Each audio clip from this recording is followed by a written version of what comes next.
ইউটিউবে, ফেসবুকে, ইনস্টাতে, বিভিন্ন জায়গাতে, সোশ্যাল প্ল্যাটফর্মে, সোশ্যাল মিডিয়াতে, ইন্টারনেটে ব্রাদার বক্তারা বক্তব্য রাখে। কেউ বক্তব্য রাখে নাভির উপরে হাত বাঁধতে হবে, কেউ বক্তব্য রাখে নাভির নিচে হাত বাঁধতে হবে, কেউ বক্তব্য রাখে রাফুল ইয়াদাইন করতে হবে, কেউ বক্তব্য রাখে রাফুল ইদাইন করা যাবে না, কেউ বক্তব্য রাখে ইমামের পেছনে আমিন জোরে বলতে হবে, কেউ বক্তব্য রাখে আমিন আস্তে বলতে হবে। বাবাজি, কেউ নবীকে নূর বলে, কেউ নবীকে মাটির বলে, কেউ নবীকে নিজের মতন বলে, কেউ নবীকে ব্রাদার মিল্লাত ইসলামিয়া আজকে অক্ষমতাবান বলে ব্রাদার ক্ষমতাহীন ব্যক্তি নবী, কেউ নবীকে বড় ভাইয়ের মতন বলে। বাবাজি, সব কথা কিন্তু বক্তারাই বলতেছে, বক্তারাই সব বক্তারাই কিন্তু বলতেছে। এবার আপনি তো টেনশনে পড়ে গেলেন বাবাজি, আমরা তো সাধারণ মানুষ। কেউ বলতেছেন নাভির উপরে হাত বাঁধো, কেউ বলতেছেন নাভির নিচে, কেউ বলতেছে এটা, তো কেউ বলছে ওটা। আপনারা আর কিছু পারলেন না, শেষ প্রান্তে আপনাদের বলে দিলেন ব্রাদার যে দেশটাকে এই দুনিয়াটাকে মৌলবীরাই ধ্বংস করছে। নাউজুবিল্লাহ বলেন, নাউজুবিল্লাহ। বিভিন্ন বক্তা বিভিন্ন রকম বলতেছে, তার জন্য আপনি বলছেন আপনি আর কিছু বুঝতে পারলেন না, শেষ মানে বললেন এই দেশটাকে সব মৌলবীরাই ধ্বংস করে দিচ্ছে। ও বলছে এয়া, ই বলছে ইয়া, ই বলছে জায়েজ, ই বলছে না জায়েজ, ই বলছে হারাম, তো বলছে বেদাত। একটা আপনাদের কি মনে হচ্ছে যে যদি একটাই সব বলতো, সবার ঐক্য একটা বিষয়ে থাকতো, সবাই একটা বিষয়ের প্রতি ইত্তেফাক থাকতো, তাহলে ভালো হতো নাকি? কিন্তু সবার মধ্যে ঐক্য নাই। আজকে কিছু মাস্টার খাস করে বলে তারা তার ইসলাম সম্বন্ধে পড়ালেখা করেনি, তারা পড়েছে ইতিহাস, ভূগোল আর ইংরেজি আর বাংলা নিয়ে। তারা বেশি প্রশ্ন করে যে মুসলমানরা খালি দলাদলি, ও দেওবন্দ, ও ওয়াহাবি, ও সুন্নি, ও ফরাজি, ও তাবলিগি, ও জামাতি। তো আপনাকে বলতে চাই মাস্টার মশাই, এটা আপনি আপনার গ্রামের মুফতি মানজার আলেমকে দোষ দিয়েন না যে মুফতি সাহেব আপনি দলাদলি কেন করতেছেন। আপনার যদি প্রশ্ন করার হয় তো নবীকে প্রশ্ন করুন। কেন? কারণ আমার নবী বলেছেন পৃথিবীর মধ্যে মুসলমান জাতির মধ্যে ৭৩টা দল হবে, কুল্লুহুম ফিন্নার, সব যাবে জাহান্নামে ইল্লা মিল্লাতান ওয়াহিদা, একটাই দল যাবে জান্নাতে। তো ভাবুন, নবী নিজেই বলেছে যে মুসলমানের মধ্যে ৭৩টা দল হবে। আচ্ছা বলুন তো, মুসলমান ধর্মের মধ্যে ৭৩টা দল যদি হয় তো ৭৩ রকমের কথা হবে কি হবে না? জোরে বলেন, হবে কি হবে না? ৭৩ রকমের মানুষ মানে ৭৩ রকমের কথা। তাহলে আপনাকে বাছাই করে চলতে হবে, নিজের উস্তাদ, নিজের ইমামদেরকে ফলো করতে হবে যে আপনাদের গ্রামের ইমাম কোন মতপথ অবলম্বন করেছে।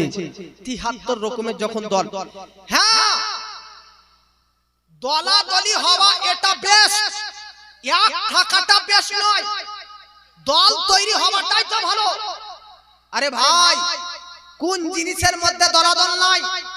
কোন জিনিসের মধ্যে দলাদল নয়? সব জিনিসের মধ্যে দলাদল আছে, শুধু মুসলমান ধর্মের মধ্যে দলাদল তা নয়। আপনি বলবেন মুসলমান মানে সব ঠিক, সব মুসলমানই একই, সব মুসলমানই সমান না। মুসলমান মানে যে সবাই সমান, সবই একই, তা ভুল। মুসলমান মানে জাহান্নামী হতে পারে, আবার মুসলমান মানে জান্নাতি হতে পারে। আচ্ছা বলুন তো, সব মসজিদেই তো নামাজ হয়, সব মসজিদেই তো ইবাদত হয়, আজান হয়, সবই হয়, তাহলে সব মসজিদ সমান কি সমান না? না ব্রাদার, সব মসজিদেই তো ইবাদত আজান হয়, তবুও আমার নবী তিনার নিজের জীবনে একটা মসজিদকে ভেঙে দিয়েছিলেন। সে মসজিদটার নাম কি? মসজিদে জারার। মাইক্রোফোনে বলতে যে ভাই বক্সে একটু সাউন্ড দিয়ে দাও, কষ্ট হচ্ছে বলছে। এই বক্স দুটোতে, সামনে বক্সে সাউন্ড দিও না, এই বক্সে সাউন্ড বাড়াও না। তাহলে মসজিদ যদি সবগুলোই সমান হলো, তাহলে নবী নিজের জীবনে মসজিদ কেন ভাঙলেন? এর মানে বোঝা যাচ্ছে সব মসজিদে ইবাদত হয় না, কিছু কিছু মসজিদ নামে মসজিদ আমার আপনার নবীর যুগে। এটা সাউন্ড বাড়ানো হলো, নামে মসজিদ, শুধু নামে মসজিদ, মসজিদ খালি নাম, এটাই জাস্ট। কিন্তু ভিতরে কি চলতেছে জানেন? আমার নবীকে কিভাবে হত্যা করব, কিভাবে মুসলমান জাতিকে শেষ করব। ইহুদিরা মসজিদ বানিয়ে তার ভিতরে প্ল্যানিং করছে, চক্রান্ত করতেছে, ষড়যন্ত্র করতেছে। আমার নবী মদিনাতে নিজের বাড়িতে বসে বসে সবকিছু জানতে পেরে নিলেন। জোরে বলে ব্রাদার, তাহলে আপনি একটা কথা ভাবুন, গেটে লেখা আছে মসজিদ। আজকে মসজিদের ছাদ, মসজিদের দেওয়াল সবকিছু ঠিক আছে, মসজিদের মতন দেখতে লাগছে, কিন্তু ভিতরে চক্রান্ত চলছে, ষড়যন্ত্র চলতেছে। ঠিক সেই রকম বর্তমান যুগেও টুপি দেখে, পাঞ্জাবি পাগড়ি জুব্বা দেখেও মুসলমান মনে হচ্ছে বলে একে প্রকৃত সাচ্চা মুসলমান ভাববে না। যেমন মসজিদ তো দেখে মনে হচ্ছিল যে মসজিদ, কিন্তু ভিতরে চলছিল ইসলামকে ধ্বংস করার প্ল্যানিং। ঠিক বর্তমান যুগেও প্রকাশ্যভাবে কেউ কাউকে লাগে যে মুসলমান, কিন্তু ভিতরে হচ্ছে ইহুদিদের দাদা। সুবহানাল্লাহ। কথা বলেন ঠিক না ভুল? আচ্ছা বলেন তো, সব নামাজিরাই কি জান্নাতি? যদি সব নামাজিরাই জান্নাতি হয়, তাহলে আল্লাহ পাক কোরআনের মধ্যে সূরা আল মাউন আল্লাহ পাক বলতেছে ফাওয়াইলুল লিল মুসাল্লিন, ফাওয়াইলুল লিল মুসাল্লিন। ওয়াইল নামক এক জাহান্নামের একটা স্তর আছে, শাস্তির এক জায়গা, সেখানে মুসল্লিদেরকে শুধু ওখানে পাঠানো হবে, স্পেশাল শাস্তির জায়গা পাঠানো হবে। কাদেরকে? মুসল্লিদেরকে। এর মানে বোঝা যাচ্ছে সব মুসল্লিরা অন্তর থেকে নামাজ পড়ে না, কেউ কেউ লোক দেখানো নামাজ পড়ে, ওই সমস্ত মুসল্লিদেরকে দেওয়া হবে কোথায়? তো মুসল্লিদের মধ্যে যেমন কোয়ালিটি আছে ভালো মুসল্লি খারাপ, মসজিদের মধ্যে যেমন কোয়ালিটি আছে ভালো মসজিদ খারাপ, ব্রাদার ঠিক সেই রকম মুসলমান জাতির মধ্যেতেও খারাপ ভালো আছে। আর খারাপ ভালো কতটা? ৭৩টার মধ্যে ৭২টা খারাপ, একটা হচ্ছে ভালো। এই জন্য মুসলমান ইউটিউবে, ফেসবুকে, ইনস্টাতে এই ৭৩ রকম ৭৩ দলের ৭৩টা বক্তাই থাকবে, সব রকমের বক্তাই থাকবে। আপনাদেরকে ব্রাদার নে মিল্লাত ইসলামিয়া বলতে চাই, ইমামের সঙ্গে যোগাযোগ করবেন। ইসলাম এতটা সহজ নয়, ইসলাম এতটা সহজ নয় যে ১ ঘন্টার জালসা শুনে সবকিছু বুঝে যাবেন না। ইসলামকে সহজ তো ইনাদের কাছে ১০ বছর পানি করে দিয়েছেন মাদ্রাসাতে পড়ালেখা করে। ইসলাম তো সহজ হবে আপনার ইমাম সাহেবের কাছে, ১২ বছর ধরে বাইরে পড়ে মুফতি পাস করে এসেছে। ইসলাম তো সহজ হবে কারীদের কাছে, ৭ বছর ধরে বাইরে পড়ে এসেছে। আর আপনি আজকে সংসার চালানোর জন্য, চাকরি নেওয়ার জন্য ব্রাদার মাস্টারি পড়লেন, ডাক্তারি পড়লেন, ইঞ্জিনিয়ারিং পড়লেন, আর আপনি ইসলামের বিষয়ে একটা বছর পড়লেন না, ডাক্তার মাস্টার হলেন, আর আপনাকে মনে হচ্ছে সবচাইতে বড় আপনি ইসলাম বুঝেন। কথা ঠিক কিনা ভাই? এই সমস্ত ব্যক্তিকে লাগে এরাই সবচাইতে, সব মাস্টার ডক্টর নয়, কিছু ব্যক্তি আছে। এজন্য ইসলামকে যারা প্রকৃত পক্ষে বুঝে তিনাদের দল হচ্ছে আলিম ওলামা। সুবহানাল্লাহ। আর মহব্বতে বলুন সুবহানাল্লাহ। বাবাজি মিল্লাত ইসলামিয়া বেরাদার, পৃথিবীর মধ্যে বেরাদার বলতেছিলাম, তাহলে বেরাদার নে মিল্লাত ইসলামিয়া মুসলমানদের মধ্যে ৭৩ দল, একটা জান্নাতি বাকি জাহান্নামী। বাবাজি মুসলমানদের দলের মধ্যে ৭৩টা দল, ৭৩ রকমের কথা পরে বেরাদার আপনি বেরাদার কনফিউজ হবেন না। ভালোভাবে ইমামদের মতপথ নেবেন, কথা শুনবেন, কোন বক্তার ওয়াজ শোনা যায়, কোন বক্তাকে আনা যায়, এই ব্যাপারে ইমামের সঙ্গে ডিসকাস করবেন। বাবাজি আমি যে কথা আপনাদেরকে বলার জন্য ব্রাদার বলতেছিলাম, পৃথিবীর মধ্যে ব্রাদার প্রত্যেকটা নবী এসেছেন শিক্ষা দেওয়ার জন্য, শিক্ষা দেওয়ার জন্য। শিক্ষাদাতাকে বলা হয় শিক্ষক, শিক্ষাদাতাকে বলা হয় শিক্ষক, শিক্ষা গ্রহণকারীকে বলা হয় ছাত্র। এ বাবাজি এতক্ষণ ধরে যে ঘুরালাম আপনাদেরকে ৭৩ রকম, এক রকম যাবে, ৭২ রকম এদিকে যাবে, এত রকমের বক্তা, এয়া ওয়া একলা ঘুরালাম কেন জানেন? এবার বলছি শুনুন। বর্তমান যুগের একটা বক্তা, প্রায় বক্তা বলে যে নবী হচ্ছে অশিক্ষিত, আর নবী কোনটা, আলিফ কোনটা, বা কোনটা, তা কোনটা, সা জানতেন না। বলুন নাউজুবিল্লাহ। নবী আনএডুকেটেড, বাংলাদেশের মধ্যে ভাইরাল বক্তারাই বলে। আপনারা যদি বলেন যে মিথ্যা বলছেন, তো আসুন ইউটিউবে বার করে দেখিয়ে দেবো যে বক্তাই বলছে যে নবী মূর্খ। তাহলে ভাবুন, ও বক্তা পাগড়ি টুপি আমাদের মতন পরে স্টেজে ওয়াজ করতেছে, আর বলতেছে নবী আলিফ বা তা সা জানতো না, নবী অশিক্ষিত মূর্খ। আমি আপনাদেরকে বলতে চাই, আপনাদের গ্রামে যে কলেজটা আছে, এই কলেজের মধ্যে যে কোনো একটা শিক্ষক, প্রধান শিক্ষক নয়, যে কোনো একটা সাধারণ শিক্ষককে নিয়ে আসবেন। নিয়ে আসার পর আপনি বলেন তো সেই শিক্ষকটা শিক্ষিত হবে না মূর্খ হবে? জোরে বলেন কি হবে? শিক্ষিত না মূর্খ? শিক্ষিত হবে। তাহলে আপনার সাধারণ একটা সামান্য গ্রামের একটা কলেজে সাধারণ একটা শিক্ষককে যদি শিক্ষিত হয়, মূর্খ না হয় কেন? সে যদি মূর্খ হতো সরকার তাকে চাকরি দিত না, সে শিক্ষক হতে পারত না।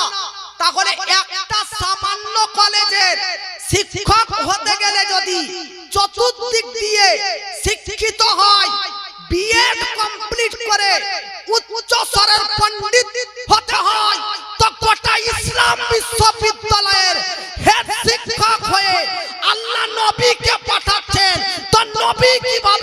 হতে পারে। সুবহানাল্লাহ সুবহানাল্লাহ জোরে বলেন সুবহানাল্লাহ। সামান্য একটা কলেজ ও স্কুলের প্রাইমারি হোক আর হাই স্কুল হোক, এখানকার শিক্ষক যদি মূর্খ না হয়, শিক্ষিত হয়, তাহলে নবীকে আপনি গোটা ইসলাম বিশ্ববিদ্যালয়ের শিক্ষক, তিনি কিভাবে মূর্খ হতে পারে? মূর্খ হবে ভাই? নবীর জ্ঞান আর আমাদের জ্ঞানের মধ্যে পার্থক্য আছে কিনা? জোরে বলেন আছে কিনা? আবার শুন বাবাজি, শেখ আব্দুল হক মুহাদ্দিস দেখলবি, বিশ্ববিখ্যাত মুহাদ্দিস, দিল্লির সবচাইতে বড় মুহাদ্দিস বাবাজি শেখ আব্দুল হক মুহাদ্দিস দেখলবি, ইনি এমন একজন ব্যক্তি যিনি দিল্লির মধ্যে থেকে সচক্ষে নবীকে দর্শন করেছিলেন। এই শেখ আব্দুল হক মুহাদ্দিস দেখলবি, তিনি বলতেছেন নবীর জ্ঞান আর উম্মতের জ্ঞানের মধ্যে কি পার্থক্য, কি তফাৎ, কি ডিফারেন্স কি বাবাজি? বিরাদার, আপনাদের গ্রামে বিরাদার পুকুর আছে কি নাই? পুকুর আছে? আপনাদের মধ্যে কে কে আছে বলেন তো যে প্রশান্ত মহাসাগর দেখেছেন সচক্ষে, একদম চামড়ার চোখে? আছেন কেউ? একজন ব্যক্তি হাত তোলেন যে হুজুর আমি প্রশান্ত মহাসাগর দেখেছি। নাই। কে কে কলকাতা দীঘা দেখেছেন বলেন তো? দেখেছেন? বাবা দীঘা দেখেছেন। তাহলে কেউ কেউ এরকম মা বোনরা আছে আপনাদের কোথায় নিয়ে যায়নি স্বামীরা, তো আপনারাও দেখেন, একাই তো আর যেতে পারবেন না, হুজুররা নাই যারা কি করে দেখবেন? আর যাবেও না, হুজুরদেরকে বলবেন না যে নি চল, না কখনো না, দীঘার কাজ পর্যন্ত যাবেন না, এত ওখানে নোংরা হয়। আমি নিজেই তো যাইনি, তবু আপনাদেরকে ওখানকার এক্সপেরিয়েন্সটা বলতেছি, শুনেন ব্রাদার। দীঘা হোক, প্রশান্ত মহাসাগর হোক, আর আপনার গ্রামের পুকুর হোক, আমি তিনটা কথা বললাম, কেন বললাম শুনেন। আমি মেন আমার কিন্তু মাথায় আছে প্রশান্ত মহাসাগর। তো যারা প্রশান্ত মহাসাগর দেখেননি তারা দীঘাটাকে মনে করেন প্রশান্ত মহাসাগর, আর যারা দীঘা দেখেননি তারা আপনাদের গ্রামের পুকুরটাকে মনে করেন যে দীঘা। এটাই দীঘা আপনাদের চোখে। এবার শুনেন, যেটা পুকুর ওটাই দীঘা, যেটা দীঘা ওটাই প্রশান্ত মহাসাগর। বলেন প্রশান্ত মহাসাগরের এক সাইড থেকে আর এক সাইডে ডাঙা মাটি দেখা যায় না? শুধু পানি আর পানি, শুধু সামান্য দীঘাতে তো ওপারে যে কি মাটি না ডাঙা না বাড়ি না ঘর দেখা যায় না। তো প্রশান্ত মহাসাগর তো একটা এশিয়া উপমহাদেশের সবচাইতে বড় সাগর, তার কিভাবে আপনি মাত্রা, তার কিভাবে ডাঙা আপনি দেখতে পাবেন? পাবেন না। তো জগৎবাসী প্রশান্ত মহাসাগরের কুল কিনারা খুঁজে আপনি ইপার থেকে উপারে দেখতে পান না। আচ্ছা বলেন তো, এত বড় মহাসাগর, এত বড় সমুদ্র, এত বড় আজকে সমুদ্র, সমুদ্রের পানি যার গভীরতার কোনো মুআজ্জাজ মাপকাঠি নেই, যার গভীরতার কোনো মাপা যায় না, কাউন্টিং করা যায় না, এই সমুদ্র থেকে একটা আকাশে উঠতে উঠতে একটা পাখি আসার পর তার ঠোঁটে এক ফোঁটা পানি তুললো। বলুন একটা পাখি প্রশান্ত মহাসাগর থেকে যদি এক ফোঁটা পানি তোলে, তো প্রশান্ত মহাসাগরের কি কিছু যায় এসে যায়? যায় আসবে বাবাজি? প্রশান্ত মহাসাগর, এত বড় মহাসাগর থেকে একটা পাখি এক ফোঁটা পানি তুললে যেমন প্রশান্ত মহাসাগরের কোনো যাই আসে না। ওগো বাবাজি, শেখ আব্দুল হক মুহাদ্দিস দেখলবি বলতেছে নবীর জ্ঞান আর উম্মতের জ্ঞানের পার্থক্য এটাই, প্রশান্ত মহাসাগর তো হচ্ছে নবীর জ্ঞান, আর গোটা পৃথিবীর স্টার্ট থেকে এন্ড পর্যন্ত, শুরু থেকে শেষ পর্যন্ত গোটা মানব জাতির জ্ঞান হচ্ছে ওই পাখির ঠোঁটার ন্যায়। পাখির ঠোঁটে তোলা এক ফোঁটা পানির ন্যায় গোটা সৃষ্টি জগতের মানুষের জ্ঞান, আর গোটা প্রশান্ত মহাসাগরের পানির ন্যায় আমার নবীজির জ্ঞান। জোরে বলে। যেমন নবীজির জ্ঞান উম্মতের জ্ঞান, যেমন প্রশান্ত মহাসাগরের কাছে পাখির ঠোঁটের পানির কোনো যায় আসে না, তেমন নবীর জ্ঞানের কাছে উম্মতেরও কোনো যায় আসে না। তাহলে আপনারা আমার বক্তব্য থেকে দুটো জিনিস বুঝলেন, কি? এক নম্বর হচ্ছে নবীগণদেরকে পৃথিবীতে কেন প্রেরণ করা হয়েছে? শিক্ষা দেওয়ার জন্য। আর দ্বিতীয় শিক্ষার তাৎপর্য কি এটা শুনলেন। এবার 3 নম্বরে আসেন বাবাজি। পৃথিবীর মধ্যে বেরাদার প্রত্যেকটা নবী জন্ম নিয়েছে না আকাশ থেকে টপকে পড়েছে?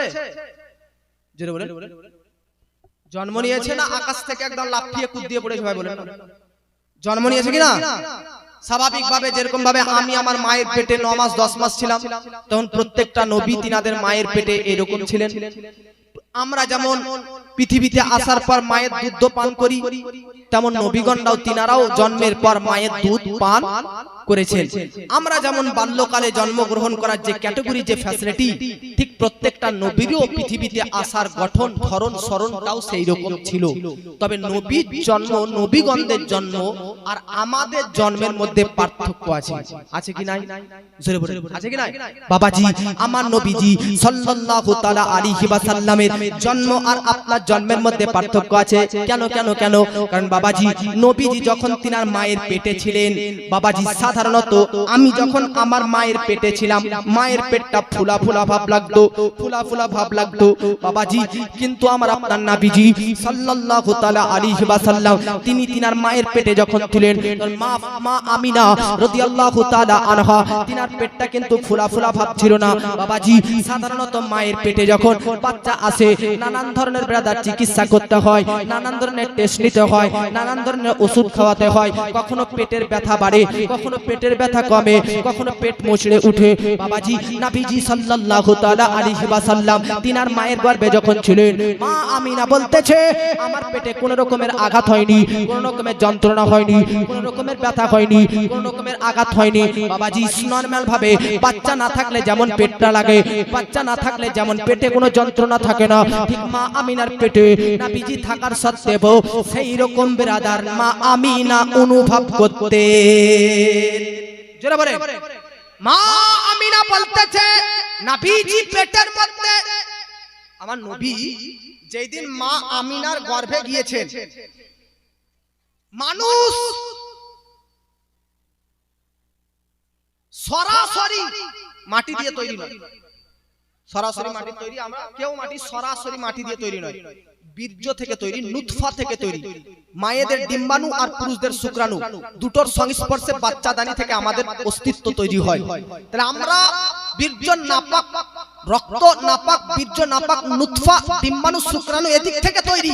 কিন্তু আমার আপনার নবীজি সাল্লাল্লাহু তাআলা আলাইহি ওয়াসাল্লাম তিনি না ডিম্বাণু, না শুক্রাণু, না বীর্য, না নুতফা, আমার আপনার নবী নূর থেকেই তৈরি। জোরে বলুন সুবহানাল্লাহ। আর মহব্বত বলুন সুবহানাল্লাহ। अब এটা দলিল কি?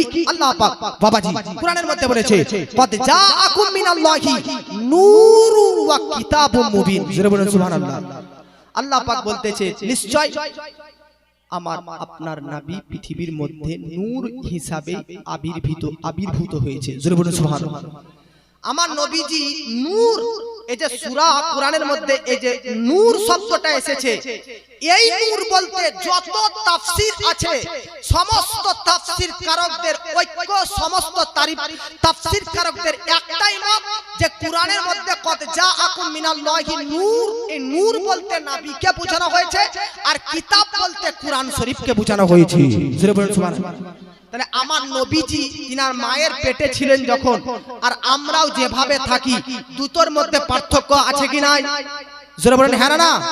বাবাজি মিল্লাত ইসলামিয়া এবার শুনেন ব্রাদার নে মিল্লাত ইসলামিয়া বিশ্ববিখ্যাত মুহাদ্দিস আব্দুল নাঈম রাহমাতুল্লাহ আলাই, তিনি ব্রাদার দালাইলুন নবুওয়া, আরবি ব্রাদার নে মিল্লাত ইসলামিয়া হাদিস শাস্ত্রের একটা বিশাল ব্রাদার সনদ সম্মত সহিহ একটা কিতাব, সেই কিতাবটির নাম হচ্ছে দালাইলুন নবুওয়া। বাবাজি এই কিতাবটির মধ্যেতে এই কিতাবটির লেখক বাবাজি তিনি সনদ সহকারে একটি হাদিস উল্লেখ করেছেন, যে হাদিসটি হযরত আব্দুল্লাহ ইবনে আব্বাস রাদিয়াল্লাহু তাআলা আনহু হতে বর্ণিত। বাবাজি তিনি বলতেছে আমার আপনার নবীজি যখন আব্দুল্লাহর কাছ থেকে মা আমিনার সঙ্গে বিবাহ হয়, মা আমিনার সঙ্গে বিবাহ হবার পর হযরতে আব্দুল্লাহর কাছ থেকে ব্রাদার নূরটা যখন মা আমিনার পেটে ট্রান্সফার হয়ে যায়, যেই দিনটাতে ট্রান্সফার হয়ে যায় সেই দিনটা খুবই বরকতপূর্ণ দিন ছিল, সেই দিনটা খুবই ব্রাদার রহমতপূর্ণ দিন ছিল। কেন কেন কেন? কারণ আরবের মধ্যে সেই দিনটাতে প্রত্যেকটি পশুদেরকে, ব্রাদার আপনার বাড়িতে গরু আছে, আপনার বাড়িতে ছাগল বকরি আছে, আপনার বাড়িতে ভেড়া দুম্বা আছে, বলুন তো ব্রাদার গরু ছাগল কি কথা বলতে পারে মানুষের মতন? ভেড়া দুম্বা কি মানুষের মতন কথা বলতে পারে?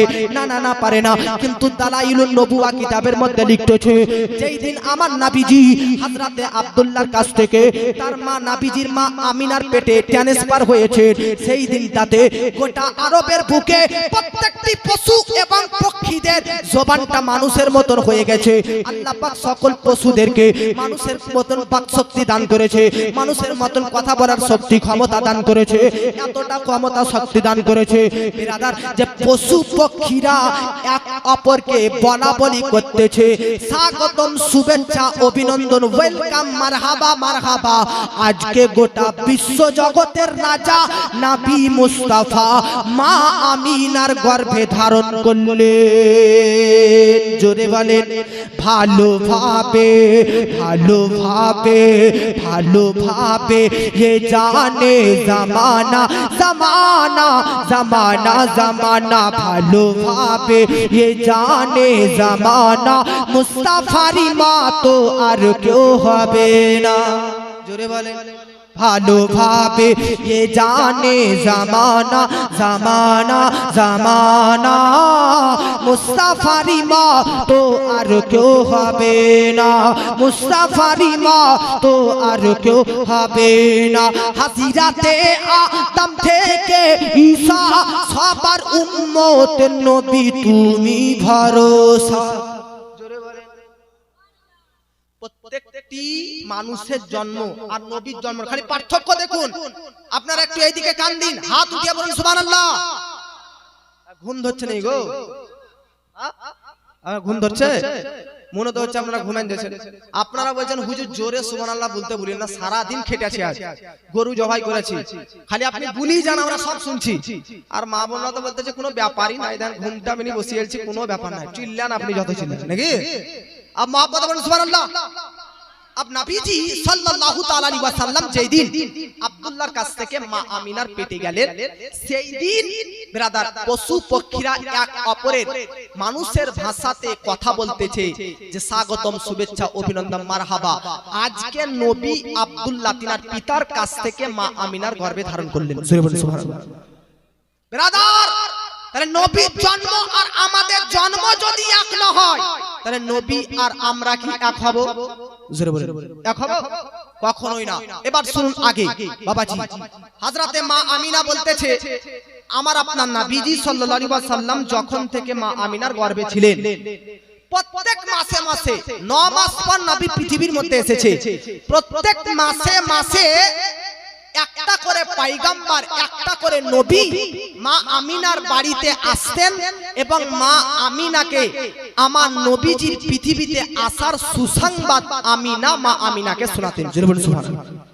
অর্থাৎ হযরতে আদম আলাইহিস সালাম সর্বপ্রথম যখন মা আমিনার গর্ভে প্রথম মাস নবীজি ধারণ করে রয়েছেন, প্রথম মাসে হযরতে আদম আলাইহিস সালাম আসার পর বলতেছে মা আমিনা তুমি ভাগ্যবতী নারী। কেন? কারণ তোমার গর্ভে গোটা বিশ্ব জাহানের নবী হুজুর সাল্লাল্লাহু আলাইহি ওয়াসাল্লাম আরাম করতেছেন। সুবহানাল্লাহ। বাবাজি শুনেন, নবীজি সাল্লাল্লাহু তাআলা আলাইহি ওয়াসাল্লাম মা আমিনার যখন গর্ভে ছিলেন তখন মা আমিনা কুয়ো থেকে পানি তুলতেন। এখনকার যুগের মতন তো তখনকার যুগ উন্নতি যুগ নয় যে সুইচ টিপে দিলেন আর মোটরে পানি চলে আসলো। তখন কুয়োতে দড়ি ফেলে, বালতি ফেলে, পাত্র ফেলে পানি তুলতে হতো। আমার নবীজি সাল্লাল্লাহু আলাইহি ওয়াসাল্লামকে যখন মা আমিনা তার পেটে রেখেছিলেন, মা আমিনা কুয়োতে পানি তোলার জন্য যেতেন, তো কুয়োর পানি অটোমেটিক্যালি কুয়োর মুখোমুখি চলে আসতো, দড়ি ফেলে টানার প্রয়োজনই হতো না। সুবহানাল্লাহ। মা আমিনা যখন রাস্তা দিয়ে হাঁটতেন, নবীজি পেটে আছেন, তো গরম যে বালি, মরুভূমির বালি, গরম মরুভূমির বালিগুলো ঠান্ডাতে পরিণত হয়ে যেতেন। সুবহানাল্লাহ। পাথর যখন পায়ের সামনে পড়তো তখন পাথরগুলো মোমের মতো নরম হয়ে যেত। সুবহানাল্লাহ। আমার নবীজি পৃথিবীতে এখনো আসেননি, মা আমিনার গর্ভেই আছেন আর এই সমস্ত অলৌকিক ঘটনাগুলো ঘটতেছেন। সুবহানাল্লাহ। একটা কথা মনে রাখবেন, আমার নবীজির নাম হবে মোহাম্মদ আর তিনার আরেকটা নাম হবে আহমদ। এই মোহাম্মদ আর আহমদ নামক পৃথিবীতে নবী শেষ নবী হয়ে জন্মগ্রহণ করবে। তার জন্য আরববাসীদের মধ্যে যারা আহলে কিতাব, যারা ইহুদি, তারা মনে মনে চিন্তা করলো পৃথিবীতে শেষ নবী জন্মগ্রহণ করবে, তার তো নাম হবে মোহাম্মদ। হতে পারে আমরা আরববাসী, চল আমাদের ছেলেদের নাম মোহাম্মদ রাখি, তাতে যেন আমাদের ছেলেটাই মোহাম্মদ হয়ে যায়। ব্রাদার, আরবের মধ্যেতে 6টা বাপ বা 6টা মা ছয়টা ফ্যামিলিতে, ছয়টা পরিবারে ছটা ছেলের নাম মোহাম্মদ রেখেছিল। এই আশাতে যে নবীর নাম তো মোহাম্মদ হবে, তো আরবের ছটা পরিবার ভেবেছিল মোহাম্মদ নাম নিজেদের ছেলেদের নাম রাখি, তাতে হতে পারে আমাদের ছেলেটাই মোহাম্মদ হয়ে যেতে পারে।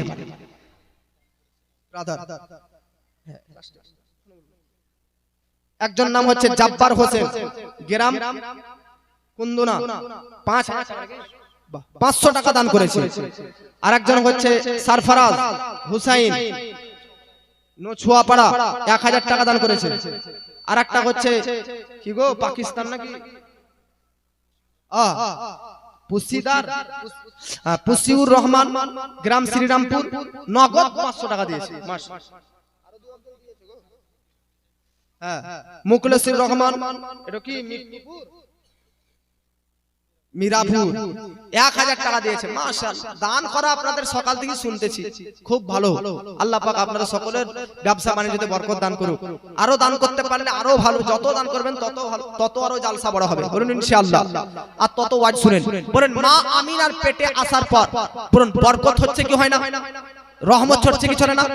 আমার নবীজির পৃথিবীতে আসার বরকত দেখুন। মাজেদার রহমান, গ্রামের নাম ফাহিল্লা, ফুজলাপুর, কত টাকা দিয়েছে? 1000 টাকা। নারে তাকবীর, নারে রিসালাত, মাসলাকে আলা হযরত, মাসলাকে আলা হযরত। ব্রাদার, আল্লাহ পাক ইনাদের সকলের দানকে কবুল করুক, বলুন আল্লাহুম্মা আমিন। আমার নবীজির জন্মের পর নাম হবে মোহাম্মদ, কথা ঠিক কি না? আপনারা বলেন না নবীজির নাম কটা, তো জাতি নাম হচ্ছে দুটো, আর গুণবাচক নাম তো হাজার হাজার হাজার হাজার। মাদারিজুন নবুয়াতের মধ্যে উল্লেখিত রয়েছে নবীর নাম 1000 টা। আপনাদের নাম কটা হয়? একটা, দুটো, তিনটা। আর আমার নবীজির নাম হচ্ছে 1000 টা গুণবাচক নাম, কিন্তু জাতি নাম নিজস্ব নাম দুটো, একটা কি মোহাম্মদ আর আহমদ। কোরআনের মধ্যে নবীর নাম মোহাম্মদ এটা 4 জায়গাতে আছে, আর আহমদ এটা 1 জায়গায় আছে। জোরে বলুন সুবহানাল্লাহ। একটা কথা বলেন, আপনার বাড়িতে সন্তান জন্ম নেওয়ার পর আপনার ছেলে মেয়ের নাম কে রাখে? বাপ, মা, দাদা, দাদি, নানা, নানি, এরাই তো? বা ইমাম সাহেব, মৌলভী সাহেব, মুফতি? আমার আপনার নবীজি পৃথিবীতে পদার্পণ হয়েছে, আগমন ঘটেছে, জন্ম হয়েছে, তো নবীজির নাম কে রেখেছেন? নানা, নানি, দাদা, দাদি, চাচা, চাচি? না, আল্লাহ পাক স্বয়ং আমার নবীজির নাম মোহাম্মদ রেখেছে। জোরে বলুন সুবহানাল্লাহ। তাহলে আমার আপনার নবীজি নাম কে রেখেছেন বললাম? জোরে বলেন কে? আল্লাহ তাআলা আমার নবীজির নাম রেখেছেন। আচ্ছা বলেন তো বাবাজি, আমার আপনার নবীজি সাল্লাল্লাহু তাআলা আলাইহি ওয়াসাল্লামের নাম মুহাম্মদ আর আহমদ, এই যে দুটি নাম, তো নবীর মূলত জমিনি নাম হচ্ছে মুহাম্মদ, আর আসমানি নাম হচ্ছে আহমদ। জোরে বলেন সুবহানাল্লাহ। নবীর আসমানে কি নাম আছে? আসমানে নবীকে, নবীর নামের কোন নামের চর্চা হয়? আহমদ। আর জমিনে আমরা সবাই বলি লা ইলাহা ইল্লাল্লাহ মুহাম্মদ রাসূলুল্লাহ, মুহাম্মদ, এই মুহাম্মদ জমিনি নাম হচ্ছে মুহাম্মদ। আসমানে কি নাম? আহমদ। আর জমিনে কি নাম বললাম? আচ্ছা, আহমদ শব্দের অর্থ কি আর মুহাম্মদ শব্দের অর্থ কি জানেন? আহমদ হচ্ছে ইসমে তাফজিল, এর অর্থ হচ্ছে সবচাইতে বেশি প্রশংসাকারী, আর মুহাম্মদ হচ্ছে ইসমে মাফউল, এর অর্থ হচ্ছে যার সবচাইতে বেশি প্রশংসা করা হয়। জোরে বলুন সুবহানাল্লাহ। আর মহব্বতে বলুন প্রশংসাকারী, মানে আমি বক্তব্য দিচ্ছি, আর মানে আমি বক্তব্যকারী, মানে বক্তব্য রাখনেওয়ালা, আমি বক্তব্যকারী। আল্লাহর প্রশংসা করছি, মানে আল্লাহর প্রশংসাকারী, প্রশংসাকারী আমি। তো যে করে তাকে বলা হয় প্রশংসাকারী, তাকে আরবিতে বললে আহমদ, আর যার করে তাকে বলা হয় মুহাম্মদ। আল্লাহর আসমানে যখন নবী বেরাদার নূর হিসাবে ছিলেন তখন ছিলেন আহমদ, আর জমিনে যখন জন্মগ্রহণ করলেন তখন নাম হয়ে গেল মুহাম্মদ। জোরে বলুন সুবহানাল্লাহ। আর দুটো নামের অ্যাডজাস্ট দেখুন, লিঙ্ক দেখুন। গোটা সৃষ্টি জগতের পূর্বে আল্লাহ পাক আমার আপনার নবীকে নূর হিসাবে তৈরি করে রেখেছিলেন। আমার নবীর অস্তিত্ব দুটো, একটা নূরানি অস্তিত্ব আর একটা জিসমানি অস্তিত্ব, একটা শারীরিক অস্তিত্ব আর একটা রূহানি বেরাদার নূরময় অস্তিত্ব। যতদিন নবী পৃথিবীতে আসেননি ততদিন নবী নূর হিসাবে ছিলেন, আর যেই দিন নবী পৃথিবীতে আসলেন তেমন রক্ত চামড়া মানবের আকৃতিতে মানব বেশে পৃথিবীতে আসলেন। সুবহানাল্লাহ। নূর হিসাবে যখন আসমানে ছিলেন তখন ছিলেন আহমদ বলে, আর ব্রাদার যখন বাশারি সূরাতে মানবী আকৃতিতে দুনিয়াতে আসলেন তখন থেকে হলেন মুহাম্মদ। বাবাজি এবার আপনারা জানেন ব্রাদার, আসমানে নবী নূর হিসাবে ছিলেন তখন ছিলেন আহমদ, জমিনে আসলেন হয়ে গেলেন মুহাম্মদ। আহমদ মানে কি? প্রশংসাকারী, প্রশংসাকারী, সবচাইতে বেশি প্রশংসাকারী। বাবাজি এই দেখুন আহমদ শব্দের অর্থ কি? সবচাইতে বেশি প্রশংসাকারী। নবীর নাম হচ্ছে আহমদ মানে নবী সবচাইতে বেশি প্রশংসাকারী। ওগো নবী আপনি আসমানের মধ্যে সবচাইতে বেশি প্রশংসাকারী বলে বিখ্যাত। কার প্রশংসা আপনি করেছিলেন? কার প্রশংসা আপনি করেছিলেন? তো আমার নবীজি আসমানের মধ্যেতে আল্লাহর প্রশংসা করেছিলেন, আল্লাহর প্রশংসা করেছিলেন। বাবাজি আসমানের মধ্যেতে বহু ফারিস্তা রয়েছে, জিবরিল ফারিস্তা, মিকাইল ফারিস্তা, ইসরাইল ফারিস্তা, ইসরাফিল ফারিস্তা, কাররাবাইন ফারিস্তা, মুকাররাবাইন ফারিস্তা, কাতেবিল ফারিস্তা, আরো অনেক ফারিস্তা, আরশ বহনকারী ফারিস্তা, লৌহ কালাম বহনকারী ফারিস্তা। এ মুসলমান, আকাশের মধ্যে যত মাখলুকাত আছে, যত সৃষ্টি আছে, সব সৃষ্টি কিন্তু আল্লাহর প্রশংসা করে। আল্লাহ পাক কোরআনের মধ্যেতে পাঁচটি সূরার প্রথম নম্বর আয়াতে, এক নম্বর সূরা, সূরার নাম সূরা হাসর, দুই নম্বর সূরা, সূরার নাম সূরা জুমআ, তিন নম্বর সূরা, সূরার নাম সূরা সাফ, চার নম্বর সূরা, সূরার নাম সূরা তাগাবুন। বাবাজি এই চার পাঁচটি সূরার প্রথম নম্বর আয়াত পড়বেন, আল্লাহ পাক বলতেছে সাব্বাহা লিল্লাহি মা ফিস সামাওয়াত, অর্থাৎ আকাশের মধ্যে যা কিছু আছে সবকিছুই আল্লাহর প্রশংসা করে। বাবাজি আকাশের মধ্যে তো সবকিছুই আল্লাহর প্রশংসা করে, কিন্তু আকাশের মধ্যে কে সবচাইতে বেশি আল্লাহর প্রশংসা করে? তো বেরাদারনে মিল্লাত ইসলামিয়া, আকাশের মধ্যেতে সবচাইতে বেশি যদি আল্লাহর প্রশংসা করেছেন তিনি হচ্ছেন আমার আপনার নবীজি। জোরে বলেন সুবহানাল্লাহ। নুরেশ আলী বারুসডাঙ্গা 1000 টাকা দিয়েছেন, আল্লাহ পাক তার দানকে কবুল করুন। বাবাজি আসমানে নবী যখন ছিলেন তখন আহমদ মানে সবচাইতে বেশি, সবচাইতে বৃহত্তম, সবচাইতে বেশি প্রশংসা করেছেন আল্লাহ। আচ্ছা বলেন তো আল্লাহ পাক কোরআনের মধ্যে বলেছেন ফাজকুরুনি আযকুরকুম, অর্থাৎ বান্দারা তোমরা আমাকে স্মরণ করো। আল্লাহ পাক বলতেছে বান্দা তোমরা আমাকে যদি একবার স্মরণ করো তো আমি তোমাদেরকে 10 বার স্মরণ করব।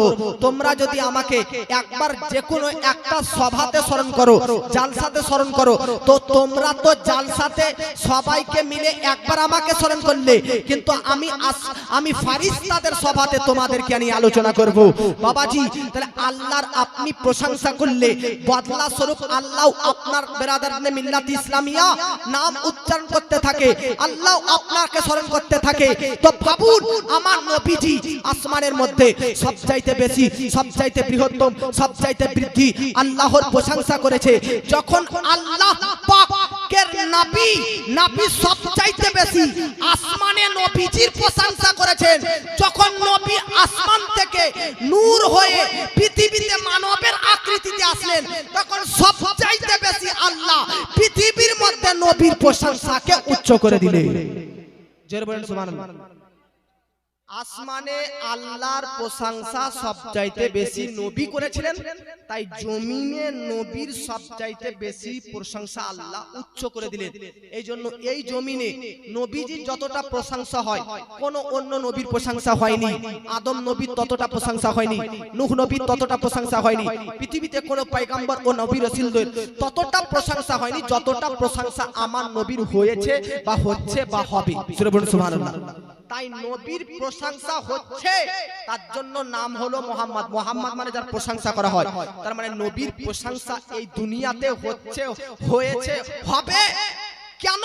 তার কারণ নবী অলরেডি আগে রুহানি অবস্থায় নূর অবস্থায় আল্লাহর প্রশংসা করেছেন। আল্লাহ আর নবী, ও আল্লাহ বলতেছেন নবী, কোন মানুষ আমার প্রশংসা করুক বা না করুক, আপনি আমার প্রশংসা করবেন, আর আমি আল্লাহ আপনাকে কেউ মানুক বা না মানুক আমি মেনে আপনার প্রশংসা করতে থাকবো। জোরে বলুন সুবহানাল্লাহ। আজকে আপনারা মিলাদুন নবী নিয়ে বহু মানুষ প্রশ্ন করে, মিলাদুন নবী পালন করা যাবে না, মিলাদুন নবী আজকে মুআজ্জাজ করা যাবে না। তো আপনার বলাতে কি নবীর প্রশংসা মিলাদুন নবী করা বন্ধ হয়ে যাবে? জোরে বলুন, হয়ে যাবে না। আল্লাহ পাক কোরআনের মধ্যে বলেছে, ওয়া রাফা'না লাকা যিকরাক, নবীর প্রশংসা, নবীর মর্যাদা, নবীর স্মরণকে আমি আল্লাহ বৃদ্ধি করে দিয়েছি। আল্লাহ নবীর প্রশংসা উঁচু করেছেন। জগৎবাসী এমন কেউ আছে যে নবীর প্রশংসা কমাতে পারবেন? জোরে বলেন, কেউ আছে? আছে নাই।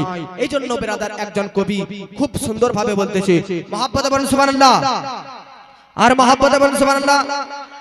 নুরি নাবিজি, নুরি নাবিজি আমিরা তোমায় ভুলতে পারি না, নুরি নাবিজি আমিরা তোমায় ভুলতে পারি না, যারে আম্মা আমিনা গোজাহার দুদি মাহালিমা, যারে আম্মা আমিনা গোজিনার দুদি মাহালিমা, নুরি নাবিজি আমিরা তোমায় ভুলতে পারি না, জিনারে আম্মা আমিনা গোজিনার দুদি মাহালিমা। তিনি জন্ম নিলেন মা আমিনার ঘরে, ফারিসি তারা আসে সেই ঘরে, তুমি সিরাতে রাসূল মারিফা তেরি বুলবুল, তুমি সিরাতে রাসূল মারিফা তেরি বুলবুল, তোমার দোয়া কবুল করিতে খোদা দেরি করে না। জোরে বলেন, তোমার আম্মা জিন্দাবাদ। ব্রাদার, আমার নবীজির জন্ম আর আমাদের জন্মের মধ্যে পার্থক্য আছে কিনা? যেটা বলেন এই মহব্বতে বলেন। আচ্ছা, নবীজির জন্ম কোন শহরে, কোন গোত্রে? তো আপনারা তো বলবেন নবীর জন্ম কোন বংশে হয়েছে? কুরাইশ বংশে। নবীজির জন্ম কোন দেশে হয়েছে? আরবের দেশে। আরব দেশে কিনা? আপনারা হাত উঠিয়ে বলুন সুবহানাল্লাহ। আপনারা জানেন নবীজিকে আল্লাহ এই ভারতবর্ষে পাঠাতে পারতেন, পাকিস্তানে পাঠাতে পারতেন, বাংলাদেশে পাঠাতে পারতেন। তো এগুলো তো দেশ বিভাগ হয়েছে, দেশ ভাগ হয়েছে। তাহলে আপনাকে বলতে চাই, নবীকে ইউরোপে আল্লাহ প্রেরণ করতে পারতেন, এশিয়াতে প্রেরণ করতে পারতেন, আফ্রিকাতে প্রেরণ করতে পারতেন, কিন্তু আল্লাহ পাক নবীকে কোন দেশ কান্ট্রিতে না প্রেরণ করে আরব দেশে কেন প্রেরণ করলেন? তো এটা বুঝতে গেলে আরবের একটা ম্যাপ বুঝতে হবে। আরব কাকে বলে শুনেন, আরব এমন একটা দেশ যার চতুর্দিকে পানি, একদিকে ফুরাত নদী ঘিরে বসে আছে, আর তিন দিকে অন্যান্য ভূমন্ত সাগর, লোহিত সাগর। এই সাগরে আরবকে পুরো চতুর্দিক দিয়ে ঘিরে আছে, তার জন্য বলা হয় জাজিরাতুল আরব। জোরে বলুন সুবহানাল্লাহ। আরব এমন একটা দেশ, এশিয়া, ইউরোপ আর আফ্রিকা, এই তিনটি দেশের মিডিলে আরব রয়েছে। এশিয়া, আফ্রিকা, ইউরোপ, এই তিনটি দেশের মিডিলে মাঝে মধ্যে আরব অবস্থিত রয়েছে। অতএব আরব এমন একটা দেশ যে আরবের দক্ষিণ প্রান্তে সিরিয়া অবস্থিত, আরবের উত্তর প্রান্তে ফার্স শহর অবস্থিত, আরবের বিভিন্ন প্রান্তে অন্যান্য দেশ, যেমন বললাম আপনাদেরকে দক্ষিণে সিরিয়া আছে, শাম আছে, তারপরে পশ্চিমে আরবের পশ্চিমে বেরাদার লোহিত সাগর আছে, আরবের পূর্বে ফার্স এই শহরগুলো আছে, জর্ডান আছে। তো আরব তিনটি বড় বড় মহাদেশ, এশিয়া, আফ্রিকা, ইউরোপের মিডল পজিশনে আছে। আরবকে মূলত 8 ভাগে ভাগ করা হয়েছে। কয় ভাগে বললাম? 8 ভাগে। হিজাজ, ইয়ামান, হাজরে মউত, নাজদ, আহকাব, মাহরা, এরকম ভাবে 8টা দেশে গোটা আরবটাকে ভাগ করা হয়েছে, মানে আরবের মধ্যে আবার আরবটাকে 8 ভাগে ভাগ করা হয়েছে। তার মধ্যে একটা হলো হিজাজ। এই হিজাজের মধ্যেই আছে মক্কা, মদিনা, উহুদের পাহাড়, বদরের প্রান্তর, হুনাইনের প্রান্তর, ফিদাকের প্রান্তর, তারপরে গাদিরে খুম, ইয়ামাম, প্রায় এই হিজাজের মধ্যে অবস্থিত। আরবকে মূলত 8টা খণ্ডে বিভক্ত, 8টা দেশে বিভক্ত। তার মধ্যে একটা হিজাজ। হিজাজ দেশটাতে মক্কা এবং মদিনা। এই হিজাজ দেশের মক্কার প্রান্তরে আমার নবীজি পৃথিবীতে এসেছেন। তো মুসলমান একটা কথা বলেন তো, বাইরে থেকে বাংলাদেশ থেকে কোনো মানুষ যদি আসে যে পশ্চিম বাংলাটা একটু ঘুরবো, তো বাইরে বাংলাদেশের মানুষ যদি পশ্চিম বাংলা ঘুরতে চায়, তো তার রাত্রে থাকার জন্য কোন জায়গাটা বিশ্রাম নেওয়ার জন্য বেস্ট হবে বলেন তো? গোটা পশ্চিম বাংলা ঘুরবে, তো আমার তো মনে হচ্ছে যে যদি সে পুরো পশ্চিম বাংলা ঘুরে দেখতে চায় তাহলে তাকে মালদার মধ্যে থাকতে হবে। কারণ মালদা থেকে ওইদিকে গেলে বীরভূম কাছে, এদিকে মুর্শিদাবাদ কাছে, এদিকে দক্ষিণ দিনাজপুর কাছে, এদিকে উত্তর দিনাজপুর কাছে, রায়গঞ্জ কাছে, মিডিল পজিশনে মালদা। মালদার চতুর্দিকে বীরভূম, চতুর্দিকে মুর্শিদাবাদ, চতুর্দিকে দক্ষিণ দিনাজপুর, চতুর্দিকে উত্তর দিনাজপুর। তাহলে একটা মানুষের সুযোগ হবে, সুবিধা হবে এমন এক জায়গাতে থাকলে যে জায়গা থেকে চতুর্দিকে সব দেশগুলোতে যেসে একটু কাজ হবে। তো মালদায় এমন একটা উদাহরণস্বরূপ এটা বলতেছি জায়গা, যে জায়গা থেকে বীরভূমও কাজ হবে, মুর্শিদাবাদও কাজ হবে, দক্ষিণ দিনাজপুরও কাজ হবে, বালুরঘাটও কাজ হবে, দিনাজপুরও কাজ হবে। তার জন্য মালদাটাকেই বাংলাদেশের এই মানুষটা বিশ্রাম নেওয়া থাকাটা চয়েস করলেন। ঠিক সেই রকম আরবে নবীকে কেন প্রেরণ করলেন? এটাই কারণ যে আরব হচ্ছে এমন একটা দেশ, গোটা পৃথিবীর মধ্যে মিডিল পজিশনে আরব দেশটাই অবস্থিত রয়েছে। আর গোটা পৃথিবীর মধ্যে আরব শহরটাই মিডিল বরাবর অবস্থিত রয়েছে। শুনেন, Asia Africa brother, Asia Africa, তারপরে ইউরোপ, এই শহরগুলোর মিডিল পজিশনে আরব আছে। নবীকে তো শিক্ষা দেওয়ার জন্য প্রেরণ করলেন আল্লাহ, তাই নবীকে এমন জায়গাতে প্রেরণ করা উচিত যে জায়গা থেকে ইউরোপ কাছে হবে, আফ্রিকা কাছে হবে, জর্ডান কাছে হবে, আমেরিকা কাছে হবে, অন্যান্য দেশ কাছে হবে, সব দেশ কাছে হবে। তো আল্লাহ পাকের চাইতে আর কে বেশি জানে? আরব শহরটাই মিডিল, যেখান থেকে ইসলাম ছড়ানোটা, ইসলামের শিক্ষা দেওয়াটা সহজ হবে। তার জন্য আমার আপনার নবীকে আরব দেশের, আরব কান্ট্রিতে প্রেরণ করলেন। জোরে বলেন সুবহানাল্লাহ। তাহলে আরব দেশে আমরা আপনার নবী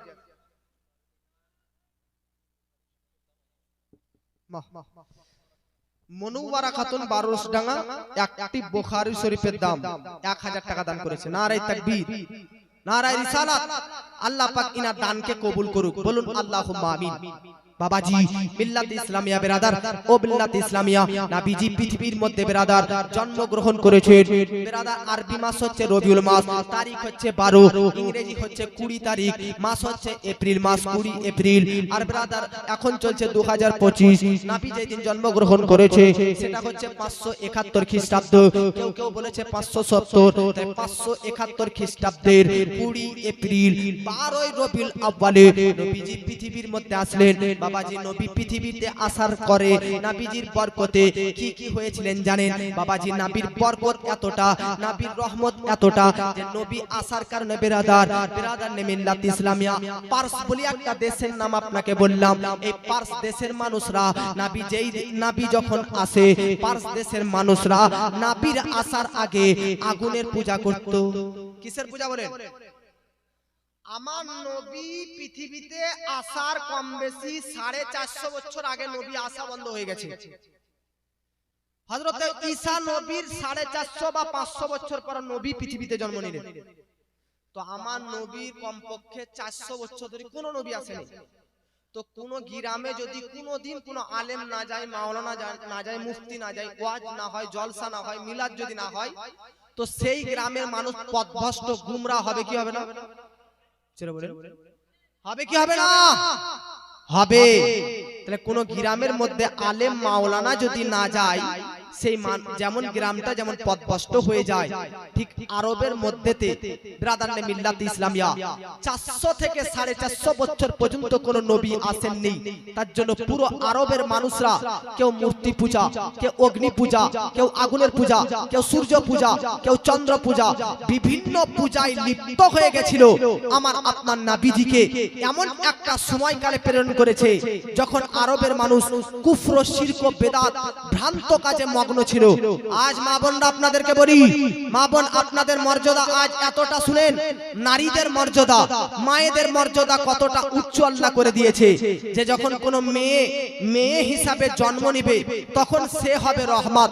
যখন কোন সেই মেয়েটাই জন্ম নেওয়ার সময় রহমত, তাকে যদি কেউ বিয়ে করে বাড়ি নিয়ে যায় তো স্বামীর জন্য সেই মেয়েটাই হয়ে যাবে নিয়ামত। আবার সেই বিবাহিত মেয়েটাই যদি মা হয়ে যায় তাহলে তার পায়ের নিচে হয়ে যায় জান্নাত। নারীদের এতটা মর্যাদা, পায়ের নিচে জান্নাত। যখন মা হয়েছে, স্ত্রী হিসাবে বাড়ি এসেছেন তখন নিয়ামত, আর মেয়ে হিসাবে যখন জন্ম নিয়েছেন তখন হয়ে গেছে রহমত। তাই নারীদেরকে রেসপেক্ট করতে শিখুন, রেসপন্স করতে শিখুন। অত্যন্ত নারীদেরকে ইনাদের মর্যাদা আল্লাহ উঁচু করেছে। অতএব আপনি আপনার স্ত্রীকে আঘাত করে মেরে গালি দিয়ে এর সম্মান কমানোর কোনো অধিকার আপনার অধিকার। আজকে সমাজের মধ্যে কিছু কিছু স্বামী আছে, স্ত্রীকে এমন মার মানে যে চোখ মুখ দেখানোর কোনো সুযোগই নাই, লাল হয়ে যায়। আমাদের গ্রামে একজন দোকানদার ছিল, দোকানদার মহিলাটা আমারই কাকি হয়, কাজে মোটা সোটা মহিলা, সাদা মহিলা, ফর্সা রঙের। তো তার মুখে লাল লাল হয়ে আছে জায়গায় জায়গায়। তো জিজ্ঞাসা করলাম, কি গো কাকি লাল লাল হয়ে আছে কেন? তো বলছে বাথরুম থেকে পড়ে গেছিলাম পা পিছলি। আর হাকিকাতে তার স্বামী ঘিসি মেরেছে যার কারণে মুখ লাল লাল হয়ে গেছে। খবরদার, স্ত্রীকে কখনো আঘাত দিবেন না, মারবেন না, আঘাত করবেন না, বুঝাবেন। ইসলামে অনেক স্টেজ রেখেছে। নারী যদি খারাপ পথে চলে তাকে সর্বপ্রথম আপনি পার্সোনাল ভাবে বুঝাবেন। তবুও যদি ঠিক পথে না চলে তো তার বিছানা আর আপনার বিছানা আলাদা করে দিবেন, তাকে আলাদা ঘুমাতে দিবেন। তবুও যদি সে ভালো না হয় তো বাপ মায়ের বাড়িতে 1 মাস 2 মাসের জন্য পাঠিয়ে দিবেন। তবুও যদি ভালো না হয় তো তার বাপ মাকে ডাকবেন, আপনার বাপ মাকে নিয়ে একটা ব্রাদারনে মিল্লাত ইসলাম ফয়সালা করতে বলবেন। তবুও যদি ভালো না হয় তো মেয়ের পক্ষ থেকে 10 জন আর আপনার পক্ষ থেকে 10 জন নিয়ে একটা মীমাংসা করবেন। তবুও যদি ভালো না হয় তাহলে আপনার বউকে প্রথম একটা তালাক দিবেন। এক তালাক দেওয়ার পর যদি আপনার মেয়ে ভালো হয়ে যায়, স্ত্রী ভালো হয়ে যায়, তাহলে তাকে এক তালাক থেকে ফিরিয়ে নিন, কোনো ব্যাপার নাই। তবুও যদি ভালো না হয় তাহলে তাকে 2 তালাক দিন। তবুও যদি ভালো না হয় তারপরে 3 তালাক দিন। কিন্তু আমরা তো খালি একটু রেগেই ফটাফট তালাক তালাক তালাক বলে দিই, বলে দেন না, বলে দেয়, অনেকেই বলে দেয় অযথা রেগে। এই জন্য রেগে তালাক দিয়ে দেয়, পরবর্তীতে বোর প্রতি ভালোবাসা উতলিয়ে যায়। পরবর্তীতে তখন মৌলবীকে বসে বলে যে রেগে গিয়ে এরকম করে দিয়েছে হুজুর। হারুন মিয়া দিঘুপাড়া 1000 টাকা দিয়েছে। শামসুল মিয়া, শামসুল নেহা বারুইডাঙ্গা 1000 টাকা দিয়েছে। 2000 টাকা দিয়েছেন। মাশাআল্লাহ, নারায়ে তাকবীর, नाराए रिसालत, मसला के आला हजरत, मसला के अहले सुन्नत, मसला के आला हजरत। अब अपना हाथ उठिए एक बार बोलें सुभान अल्लाह। वल्लाह वल्लाह वल्लाह वल्लाह वल्लाह वल्लाह। जोरे बोले। আপনারা তাজুস শরিয়া হুজুর নাম শুনেছেন? তাজুস শরিয়া পীর সাহেব, মাশাআল্লাহ, উনারই নিজের হাতের লেখা ওয়াল্লাহ ওয়াল্লাহ ওয়াল্লাহ ওয়াল্লাহ ওয়াল্লাহ ওয়াল্লাহ ওয়াল্লাহ ওয়াল্লাহ ওয়াল্লাহ ওয়াল্লাহ ওয়াল্লাহ ওয়াল্লাহ ওয়াল্লাহ वल्लाह वल्लाह वल्लाह। जिंदगी ये नहीं है किसी के लिए, जिंदगी ये नहीं है किसी के लिए, जिंदगी ये नहीं है किसी के लिए, जिंदगी ये ये नहीं है किसी के लिए, जिंदगी ये नहीं है किसी के लिए, जिंदगी ये नबी की नबी के लिए। वल्लाह वल्लाह वल्लाह वल्लाह वल्लाह वल्लाह। जोरे बोलें सुभान अल्लाह सुभान अल्लाह। ना समझ मरते हैं जिंदगी के लिए, ना समझ मरते हैं जिंदगी के लिए, ना समझ मरते हैं जिंदगी के लिए, ना समझ मरते हैं जिंदगी के लिए, ना समझ मरते हैं जिंदगी के लिए, ना समझ मरते हैं जिंदगी के लिए, ना समझ मरते हैं जिंदगी के लिए, जीना मारे नागे सब कुछ नबी के लिए। वल्लाह वल्लाह वल्लाह वल्लाह वल्लाह वल्लाह। चांदनी चांदनी चार दिन है सभी के लिए, चांदनी चार दिन है सभी के लिए, चांदनी चार दिन है सभी के लिए, चांदनी चार दिन है सभी के लिए, चांदनी चार दिन है सभी के लिए, चांदनी चार दिन है सभी के लिए, है सदा चाँद अब्दुल नबी के लिए। वल्लाह वल्लाह वल्लाह वल्लाह वल्लाह वल्लाह। तागे इश्क नबी ले चलो कब्र में, तागे इश्क नबी ले चलो कब्र में, तागे इश्क नबी, तागे इश्क नबी ले चलो कब्र में, तागे इश्क नबी ले चलो कब्र में, तागे इश्क नबी ले चलो कब्र में, तागे इश्क नबी ले चलो कब्र में, है चिराग लिहाज रोशनी के लिए। वल्लाह वल्लाह वल्लाह वल्लाह वल्लाह वल्लाह। जुरे वाले सुभान अल्लाह सुभान अल्लाह। जिनके दिल अल्लाह अकबर या अली आला हजरत आला हजरत, जिनके दिल में है इश्क, जिनके दिल में है इश्क, जिनके दिल में है इश्क नबी की चमक, जिनके दिल में है इश्क नबी की चमक, जिनके दिल में है इश्क नबी की चमक, जिनके दिल में है इश्क, जिनके दिल में है इश्क की नबी की चमक, जिनके दिल में है इश्क की नबी की चमक, जिनके दिल में है इश्क की नबी की चमक, जिनके दिल में है इश्क के नबी की चमक, वो तरसते नहीं चांदनी के लिए। वल्लाह वल्लाह वल्लाह वल्लाह वल्लाह वल्लाह। अल्लाहुम्मा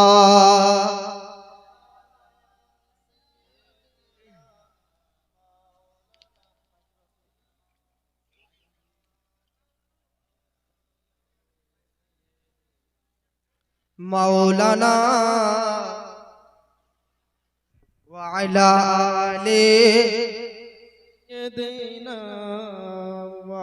সাল্লাল্লাহু তাআলা আলাইহি ওয়াসাল্লাম। বাবাজি, পৃথিবীর মধ্যে আমার আপনার নবী যেদিন পদার্পণ করেছে, সেই দিন পৃথিবীর মধ্যে ব্রাদার নে মিল্লাত ইসলামিয়া অগ্নি পূজক नारे तकबीर, আল্লাহু আকবার, नारे तकबीर, नारे रिसालत, ইয়া রাসূলুল্লাহ, नारे रिसालत, ইয়া রাসূলুল্লাহ, नारे हैदरी, ইয়া আলী, नारे हैदरी, ইয়া আলী। हजरत अल्लामा मौलाना मोहम्मद मुफ्ती जहांगीर आलम रिजवी साहब क़िबला, हजरत अल्लामा मौलाना मोहम्मद मुफ्ती जहांगीर आलम रिजवी साहब क़िबला। नारे तकबीर, नारे रिसालत, जश्न ईद मिलादुन नबी, जश्न ईद मिलादुन नबी, 12 रबीउल अव्वल शरीफ, 12 रबीउल अव्वल शरीफ, हजरत अल्लामा मौलाना मोहम्मद मुफ्ती जहांगीर आलम रिजवी साहब क़िबला।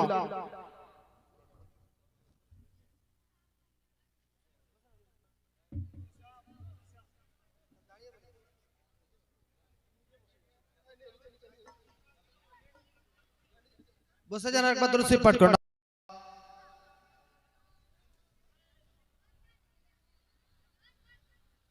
সাল্লাল্লাহু আলাইহি ওয়াসাল্লাম।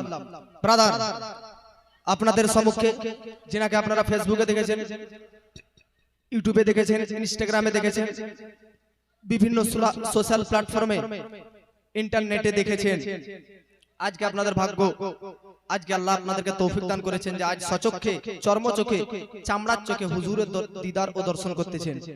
আল্লাহ পাক রব্বুল আলামিন হুজুরের ইলমে, আমলে, হায়াতে, মর্যাদায় এবং বক্তব্যতে বেশি বেশি করে বরকত দান করুক, পূর্ণ আল্লাহুম্মা আমিন। আজ হুজুরের বক্তব্য শুনবেন ইনশাআল্লাহ, দেখবেন যেরকম মোবাইলে শুনেছেন তার চাইতে ভয়ঙ্কর আরো বক্তব্য।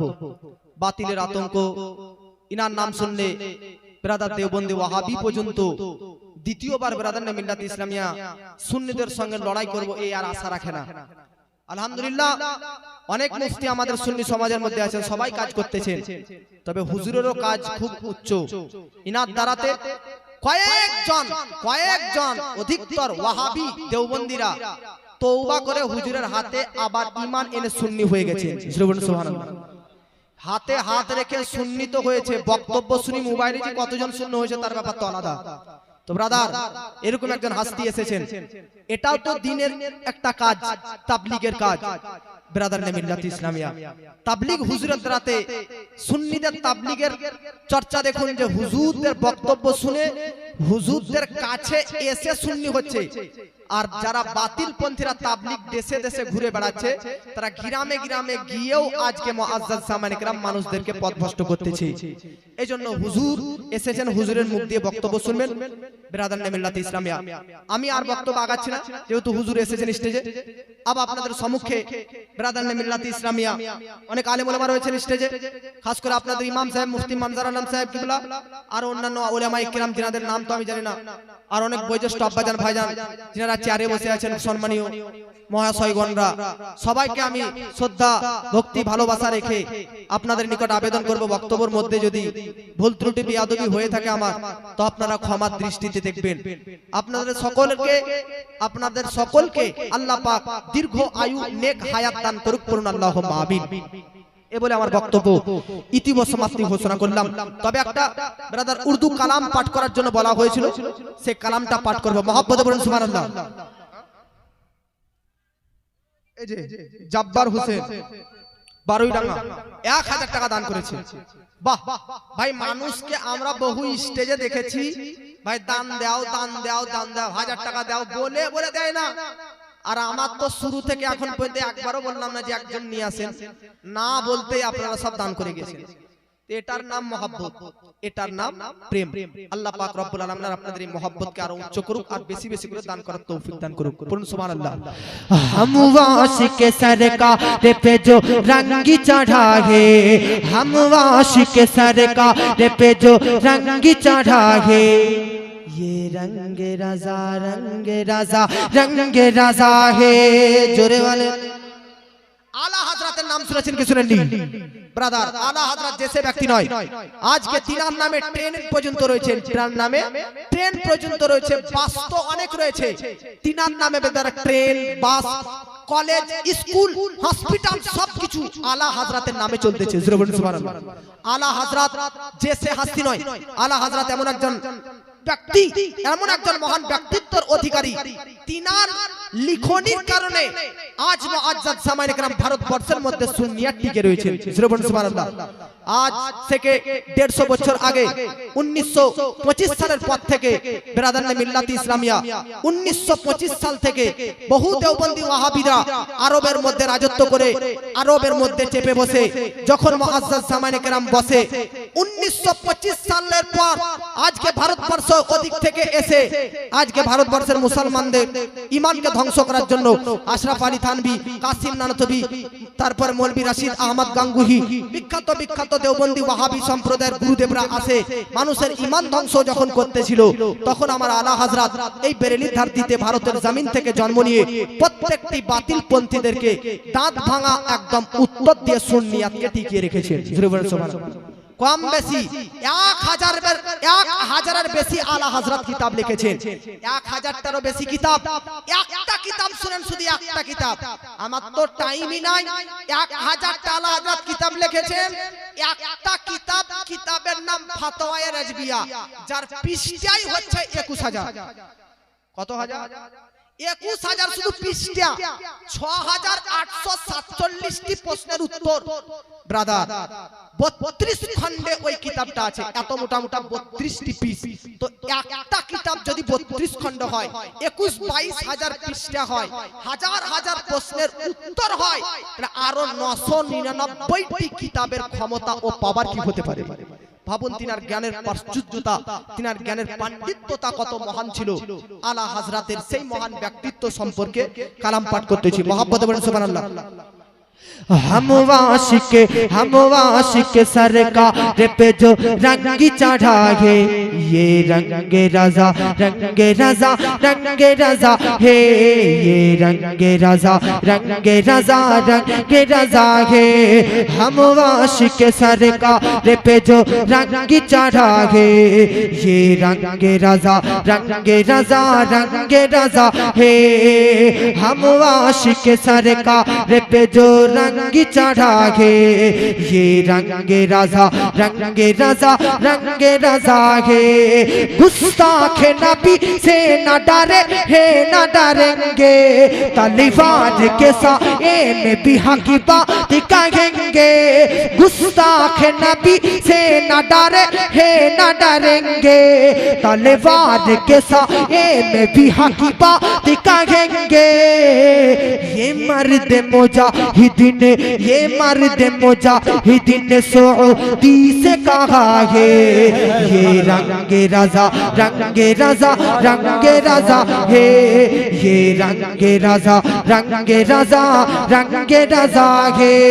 हम वाशिक सरकार पे जो रंग चढ़ा है, ये रंग रजा है। जोरे बोले सुभान अल्लाह।